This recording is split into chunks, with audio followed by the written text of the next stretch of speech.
Hello बच्चों, let's read the question. The question says a layered lens is made up of a material indicated by the shades in the following figure. The number of images formed.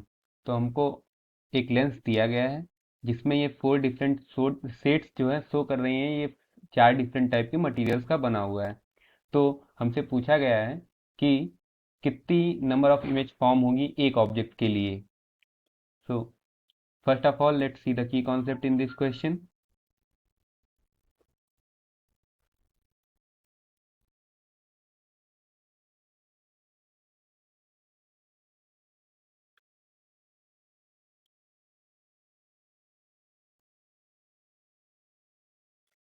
The key concept that we'll use in this question are: first one, lens formula, that is equal to 1 by f is equals to 1 by v minus 1 by u. And second one is lens maker formula,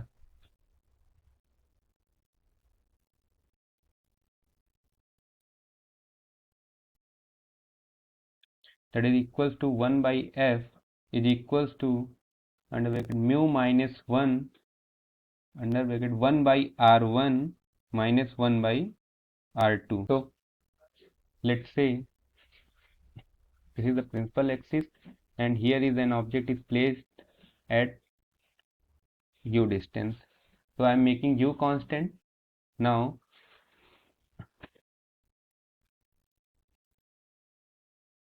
the lens formula becomes 1 by f is equals to 1 by v minus 1 by u. Then 1 by v is equals to 1 by f plus 1 by u. So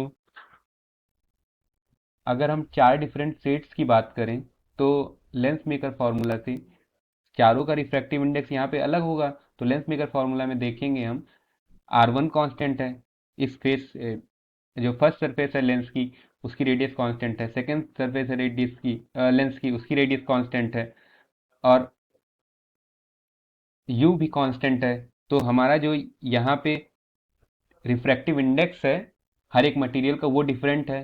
तो इन 4 materials की वजह से इस lens में 4 तरह की focal length आएगी और अगर फोकल लेंथ अलग अलग तरीके से वेरी कर रही है तो हमारे यहाँ पे लेंस फॉर्मूला में u तो कांस्टेंट है, तो फोकल लेंथ चेंज होगी तो हमारा ऑब्जेक्ट डिस्टेंस भी चेंज होगी। तो इन 4 तरह के लेंसेज से 4 तरह के मटेरियल से 4 इमेज बनेंगी। Let's say first one is I1 पहले मटेरियल से बना, दूसरा I2 तीसरा I3, चौथा I4। तो ऐसा क्यों हो रहा है?